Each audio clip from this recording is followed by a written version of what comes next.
We are back on the road again. I'm in Arkansas,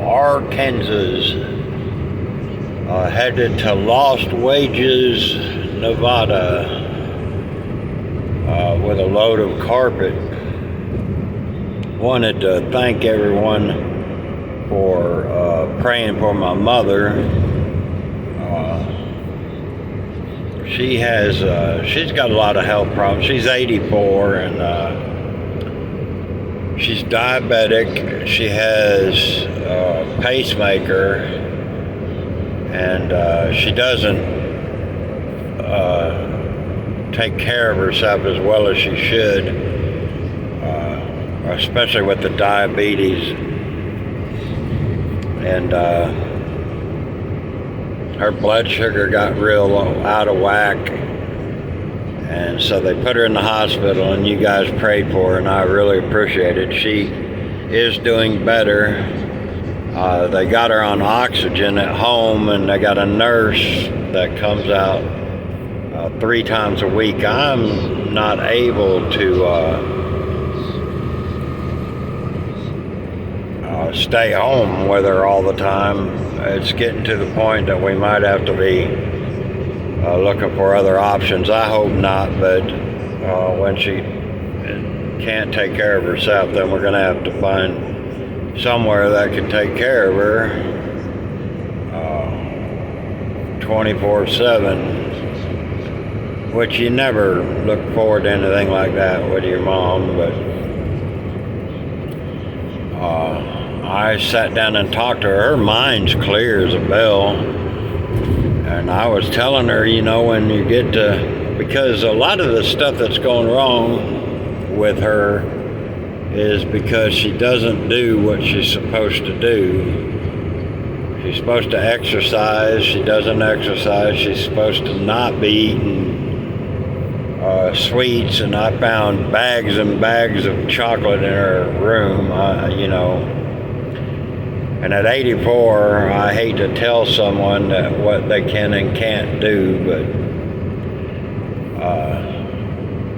nobody can help her but herself at that point to do what the doctor says. And boy, I do not like hospitals. I would have made a terrible pastor, because a whole lot of their time is spent in the hospitals. I get the heebie-jeebies just going in there. And then the quality of people we have, at least at that hospital, were, I'll just say they weren't the most cordial. I called up there on Friday, and they said they were going to release her on Friday, and I said, well, and I had been up there Friday morning, and she was lethargic. They had given her a laxative, and so she had diarrhea real bad, and I was like, you're releasing her. She was worse off Friday than she was Thursday or Wednesday. When I went and saw her, she was real confused and everything, but they said, oh yeah, well no, we're gonna let her go on Friday. And I said, well, could you keep her overnight and let her go on Saturday? Just because I had already been up there, and it would have been easier for me to get down there on Saturday and get her out. And they said, oh no, you got to come get her today. So I went up there, and then she's still laying in the bed, not anybody doing anything. And I sat up there for about an hour, and I finally went to the nurse's station and said, well, I thought you were releasing her. And she said, oh, I thought you said you wasn't coming till tomorrow. And it was, oh man. Anyway, I don't have patience for that, because I argued with them over the phone to keep her, and they said, no way, Jose, you got to come get her today. And so I did, and then anyway, I kind of lost my cool a little bit, but I got her out of there, got her back home. We got her on oxygen, and they leveled out her sugar intake and everything. But and then the nurse come out, and he's making her walk around the house a little bit. But as soon as he goes, she doesn't do anything. It's aggravating, but you know, she's at the end of her life, and she's lost. Two of my siblings have died, and I think there's a little bit of depression going on there. But I really want to thank each and every one of you guys for praying.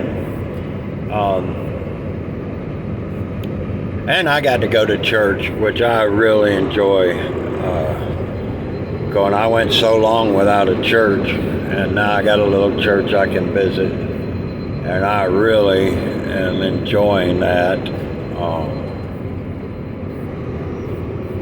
Just keep coming. And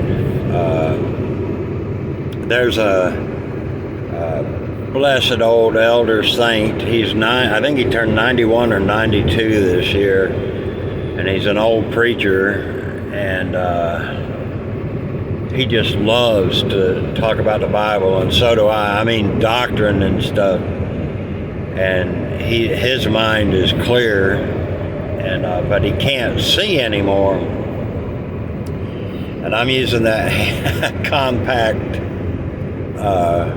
Westminster, which I can't see unless I got my magnifying glasses on.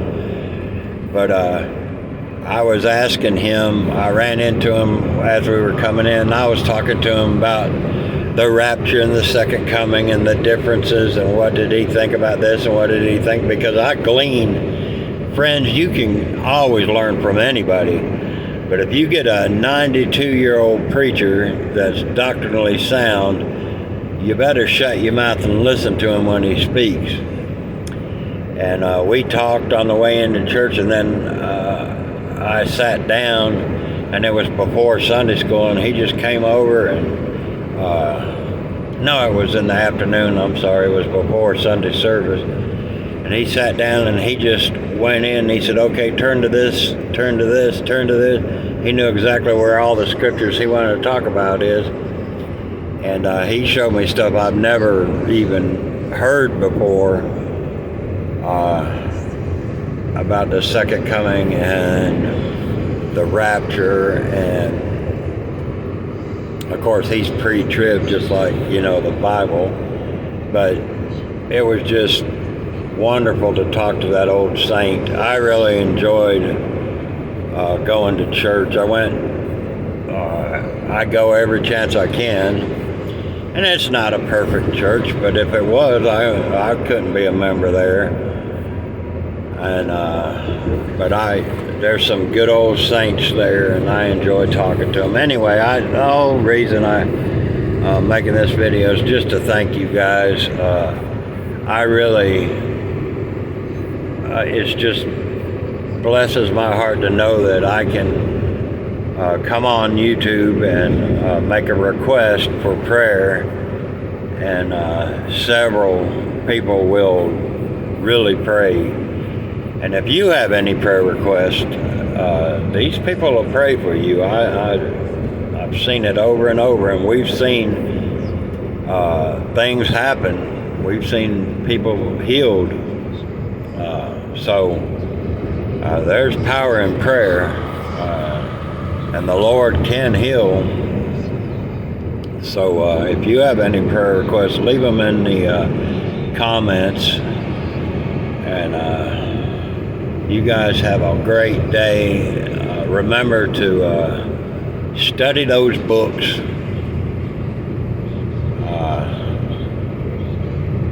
That's the most important advice I can give you. And pray without ceasing.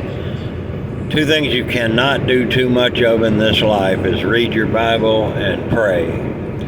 So you guys have a wonderful day, and thank you again. And may the Lord bless each and every one of you.